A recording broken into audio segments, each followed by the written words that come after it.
Mathematics. हाँ जी 12th class, कैसा हुआ एग्जाम? ये पेपर आपकी आंखें खोल देने के लिए काफी है कि आप फाइनल एग्जाम की तैयारी एकदम सॉलिड तरीके से करें। 40 मार्क्स का ये पेपर 90 मिनट्स का है। All questions are compulsory. Question number 1 to 11 1 mark के, 12 to 14 2 मार्क्स के, 15 to 17 3 मार्क्स के, 18 and 19 5 मार्क्स के, और लास्ट क्वेश्चन जो केस स्टडी का है क्वेश्चन नंबर 20 4 मार्क्स का है। Section A objective type questions. Question number 1, a relation R in a set A is called symmetric if. कोई भी रिलेशन सिमेट्रिक कब होता है? If A1 A2 belongs to R implies A2 A1 belongs to R for all A1 A2 belongs to A। So B is correct. D option में confuse ना हो, यहां पर लिखा है A1 A2 belongs to A और A2 A1 belongs to A। Okay, D option सही नहीं है। मैंने आपसे पहले ही कहा है अपनी आंखें खुली रखें, सावधानी हटी दुर्घटना घटी। Question number 2, let A is equal to 1 2 3 then number of relations containing 1 2 1 3 which are reflexive and symmetric but not transitive is। Relation में एलिमेंट्स आते हैं A क्रॉस A से। अगर A की वैल्यू है, A सेट है 1 2 3, तो A क्रॉस A में कौन कौन से एलिमेंट्स होंगे? 1 1 1 2 1 3 2 1 2 2 2 3, और फिर 3 के पेयर्स बनेंगे 3 1 3 2 3 3। ओके, ये है A सेट, ये भी A सेट है। यहां 1 2 3, यहां भी 1 2 3, 1 1 1 2 1 3, ऐसे ये फर्स्ट लाइन आ जाएगी। देन 2 1 2 2 2 3, ये वाली लाइन आ जाएगी। सिमिलरली 3 1 3 2 3 3। ओके, चलिए R बनाते हैं। R के अंदर 1 2 और 1 3 को फिक्स रखना है। 1 2 और 1 3 उस R में होना चाहिए। अब वो रिलेशन होना चाहिए रिफ्लेक्सिव, तो इसमें और कौन कौन से एलिमेंट्स आ जाएंगे? रिफ्लेक्सिव का मतलब होता है जब एलिमेंट खुद के साथ रिलेट करे। 1 1 2 2 3 3, ये R रिफ्लेक्सिव हो गया। अब हमें इसे सिमेट्रिक भी बनाना है, यानी जो ऑर्डर्ड पेयर्स इसमें हैं, अगर उसमें एलिमेंट्स की पोजीशन चेंज कर दी जाए, वो वाले ऑर्डर्ड पेयर्स भी R में होने चाहिए। 1 2 है तो 2 1 होना चाहिए, 1 3 है तो 3 1। ओके, ये रिलेशन रिफ्लेक्सिव भी है, सिमेट्रिक भी है, लेकिन ये ट्रांजिटिव नहीं है। क्यों? देखिए ध्यान से, 3 1 R में है। ओके, ये रहा। 1 2 भी R में है, लेकिन 3 2 R से बिलोंग नहीं करता। सो R इज नॉट ट्रांजिटिव। और ऐसा हम सिर्फ एक ही R बना सकते हैं। इसने हमसे नंबर ऑफ रिलेशंस पूछे हैं, so answer will be this one 1। This is correct answer. Okay, now question number 3, find the principal value branch of secant inverse x. Secant inverse x की प्रिंसिपल वैल्यू होती है 0 से पाई का closed interval minus π/2, यानी B is correct answer. Now question number 4, two matrices A and B are said to be equal if। To matrices तब equal होती हैं जब उनके कोरस्पोंडिंग एलिमेंट्स इक्वल होते हैं, यानी Aij is equal to Bij। So C is correct answer. Question number 5, हमें इसे डिफरेंशिएट करना है। देखिए कैसे करेंगे differentiate. y is equal to 2 under root cot x square, dy/dx क्या हो जाएगा?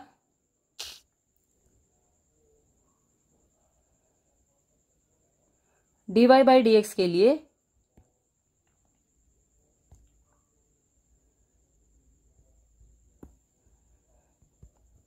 2 as it is. Under root वाली टर्म का डेरिवेटिव क्या होता है? 1/2 अंडर रूट वाली टर्म एज इट इज। क्योंकि अंडर रूट एक्स का जो डेरिवेटिव होता है वो होता है 1/2 अंडर रूट एक्स।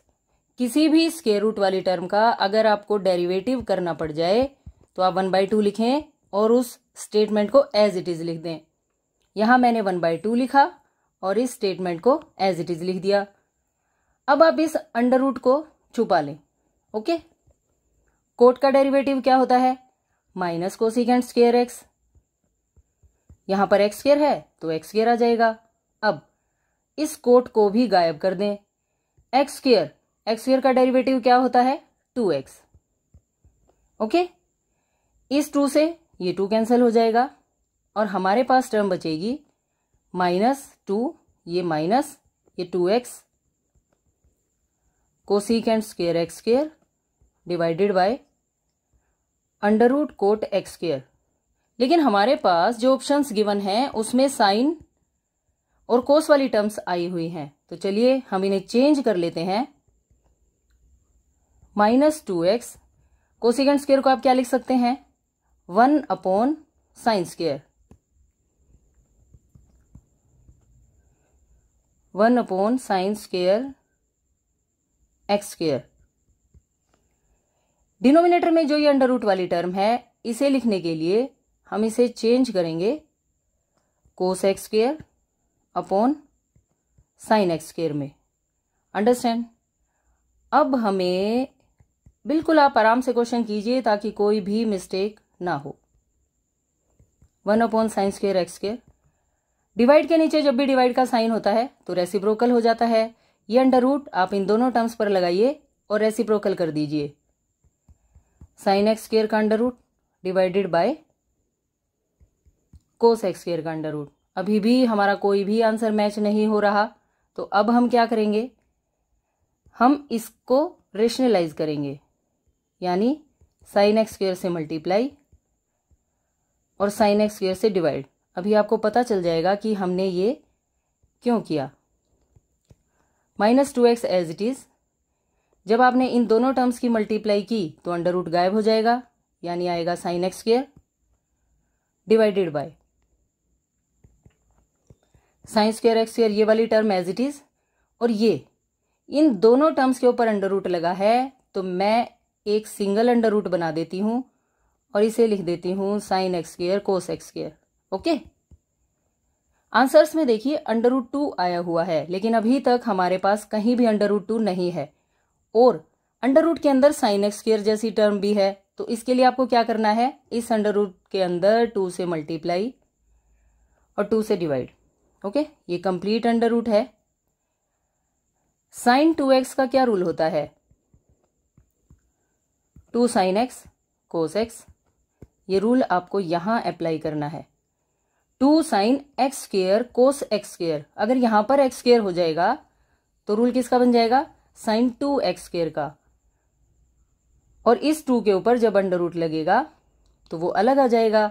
डिवाइड के नीचे एक और डिवाइड है तो रेसिप्रोकल होने से अंडर रूट 2 ऐसे ऊपर लिखा जाएगा। ओके, यहां देखिए ये है साइन एक्स स्क्वायर और ये है साइन स्क्वायर एक्स स्क्वायर।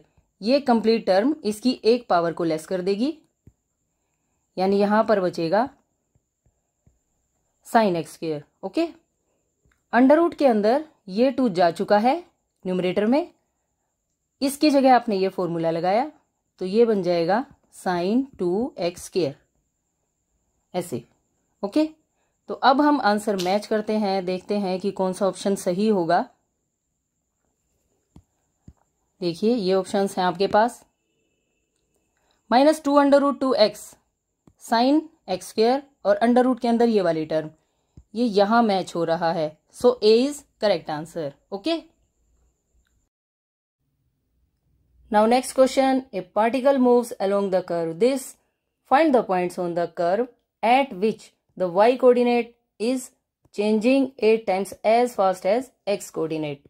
सबसे पहले हम लिखते हैं कर्व की इक्वेशन 6y = x³ + 2। इसे डिफ्रेंशिएट करेंगे t के विद रिस्पेक्ट टू। x³ का डेरिवेटिव 3x², देन dx/dt 2 का derivative 0। Now according to question dy by D T is equal to 8 times dx by D T. dy by D T की इस value को आप यहाँ पर use करेंगे 6 into 8 dx by D T is equal to 3x square dx by D T. ये दोनों terms cancel, 3 to ज़ा 6, 8 टू ज़ा 16 is equal to x square. यानी यहां से x की वैल्यू आ गई है +-4। When x is equal to 4, y की वैल्यू क्या होगी? x की इस वैल्यू को हम फर्स्ट इक्वेशन में पुट कर देंगे। 6y इज इक्वल टू 4 का क्यूब प्लस 2, 64 प्लस 2 यानी 66, और मल्टीप्लाई वाले नंबर्स दूसरी साइड जाकर डिवाइड में 66/6 की वैल्यू 11, y की वैल्यू आ गई 11। Now when x is equal to -4, curve की इक्वेशन से ये वाली इक्वेशन आ जाएगी। आपने x के प्लेस पर -4 लिखना है अब की बार। -64 plus 2 which is equal to -62। Multiply वाले नंबर्स दूसरी साइड जाकर डिवाइड में चेंज हो जाएंगे।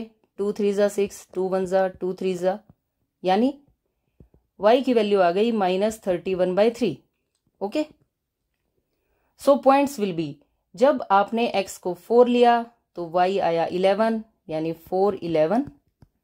सेकेंड, जब आपने x को -4 लिया तो y की वैल्यू कितनी आई? -31/3। Okay, so D is correct answer. Now question number 7. The value of cot inverse minus x for all x belongs to R in terms of cot inverse x. Formula होता है cot inverse minus x का। cot inverse minus x is equal to pi minus cot inverse x होता है। यहाँ पर cotangent ही आएगा, pi minus cot inverse x. Okay, now question number 8। A और बी दो मैट्रिसेस गिवन है, बी ए की वैल्यू भी गिवन है, हमें फाइंड करना है A B. A B find करने के लिए आप पहले ए मैट्रिक्स लिखेंगे 1 0 0 -1, उसके बाद बी 0 1 1 0। मल्टीप्लाई करने के लिए एरो लगाएंगे। 1 की 0 से मल्टीप्लाई 0, लिखने की कोई ज़रूरत नहीं है। 0 और 1 की ये भी 0, एक एलिमेंट तो लिखा जाएगा 0। नाउ इस रो की इस कॉलम के साथ मल्टीप्लाई 1 आएगी। नाउ सेकेंड रो और फर्स्ट कॉलम इसकी मल्टीप्लाई -1 आएगी, और जब सेकेंड कॉलम के साथ मल्टीप्लाई करेंगे तो ये मल्टीप्लाई 0 आएगी। Okay, so A B is this. यहां पर आपको ए बी का आंसर लिखना है, यानी 0 1 -1 और 0। बी ए की कोई ज़रूरत नहीं थी यहाँ पर, लेकिन यहाँ से हमें ये पता लग रहा है कि बी ए और ए बी का इक्वल होना कोई ज़रूरी नहीं है। Okay, now 9th question, determine if F defined by this is continuous function. हमें इसे कॉन्टिन्यूस फंक्शन दिखाना है। सबसे पहले आप फाइंड करेंगे एफ ऑफ 0। जब एक्स की वैल्यू 0 है तो फंक्शन की क्या वैल्यू है? 0। Now left hand limit, limit x tends to 0 minus function की वैल्यू है एक्स स्क्वायर साइन 1/x। जहां जहां x वहां वहां आपको पुट करना है 0 - h, sine 1/0 - h। Okay, limit h tends to 0, इसकी वैल्यू बनेगी h स्क्वायर साइन -1/h, और साइन का जो माइनस है वो आप बाहर लिखते हैं, साइन 1/h। अब लिमिट को हटाने के लिए हमें h की वैल्यू पुट करनी है। यहाँ h की वैल्यू रखी 0, लेकिन आप यहाँ h की प्लेस पर 0 लिखेंगे, 1/0 इन्फिनिटी बनेगा। साइन तो इन्फिनिटी होता ही नहीं, साइन तो एक फाइनाइट क्वांटिटी है between -1 and 1, a finite quantity between -1 and 1, और 0 multiply by a finite number is always equal to 0। Okay, ये है लेफ्ट हैंड लिमिट का आंसर। सिमिलरली हम राइट हैंड लिमिट भी कैलकुलेट करेंगे। Limit x tends to 0 plus function की value same है x square sine 1/x, जहां जहां x वहां वहां 0 प्लस h, यानी ये बन गया h square sine 1/h। Again limit हटाने के लिए आप वैल्यू पुट करेंगे h की 0, और ये क्या है, ए फाइनाइट क्वांटिटी। अगेन आपको यही बात लिखनी है, बिटवीन -1 एंड 1। ओके, आंसर क्या आएगा 0। आपने क्या देखा, right hand limit 0, left limit 0 और सबसे पहली वैल्यू भी 0। सो f of 0 is equal to LHL is equal to RHL. This implies fx is continuous function. Okay, ये क्वेश्चन 1 मार्क में है, आपको इसकी पूरी डिटेल पता होनी चाहिए।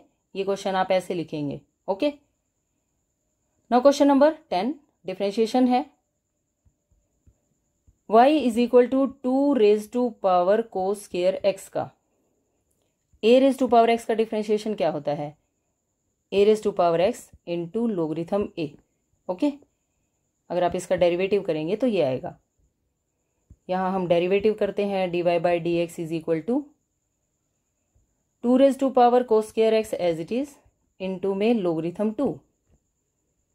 ओके, अब हम इस 2 को छुपा देते हैं, कोस स्क्वायर एक्स बचा। कोस स्क्वायर एक्स का डेरिवेटिव क्या होगा, 2 कोस एक्स। अंडरस्टैंड। अब आप इस 2 को हटा दीजिए, कोस एक्स बचा। कोस का डेरिवेटिव क्या होता है, माइनस साइन। तो ये आ गई dy बाई डी एक्स की वैल्यू। इसे थोड़ा सा आप अच्छे तरीके से लिख दें, माइनस को आप पहले लिख सकते हैं, 2 raise to power cos square x logarithm 2 as it is. यहां देखिए 2 साइन एक्स कोस एक्स, क्या फॉर्मूला होता है, sine x, which is required answer sine 2x। Okay, sine 2x का यही फॉर्मूला होता है 2 sine x cos x। Okay, ये रूल जब आप यहां अप्लाई करेंगे तो यहां बनेगा sine 2x, which is required answer. Now question number 11, ये क्वेश्चन है असर्शन और रीजन का। असर्शन देखिए, the function fx is equal to logarithm cos x is increasing function for closed interval 0 से π/2। चलिए चेक कर लेते हैं। फंक्शन की वैल्यू है लोगरिथम कोस x, डेरिवेटिव की क्या वैल्यू आएगी, लोगरिथम x का डेरिवेटिव 1/x होता है और लोगरिथम कोस x का डेरिवेटिव 1/कोस x होगा। कोस का डेरिवेटिव माइनस साइन, और साइन बाय कोस क्या होता है, 10। डेरिवेटिव की वैल्यू आ गई -10x। लेकिन 0 से π/2 के क्लोज्ड इंटरवल में 10 हमेशा पॉजिटिव होता है, इसलिए डेरिवेटिव की क्या वैल्यू हो गई, लेस देन 0। क्यों, इस माइनस की वजह से। Okay, this implies fx is strictly decreasing in close interval 0 से π/2। असर्शन में क्या कहा गया है, increasing, it means assertion is wrong. चलिए रीजन को चेक करते हैं। The points on the curve, curve की इक्वेशन है y is equal to x square, at which the y coordinate is changing 6 times as fast as x coordinate, यानी dy by D T is equal to 6 times dx by D T. ये value हमें given है, ये 0.39 आना चाहिए। चलिए check कर लेते हैं।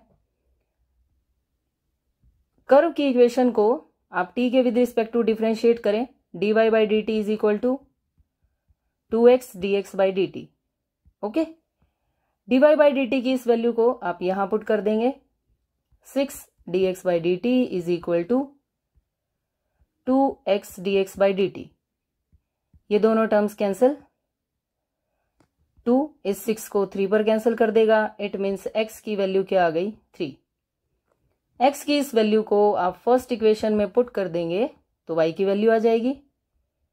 Put in equation 1 y is equal to 3 का स्क्वायर, इट मीन्स y की वैल्यू 9।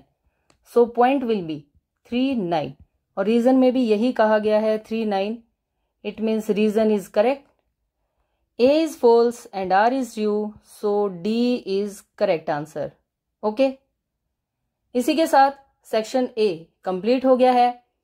हर क्वेश्चन इंपॉर्टेंट है लेकिन 1 नंबर के हिसाब से कुछ क्वेश्चंस बड़े हैं।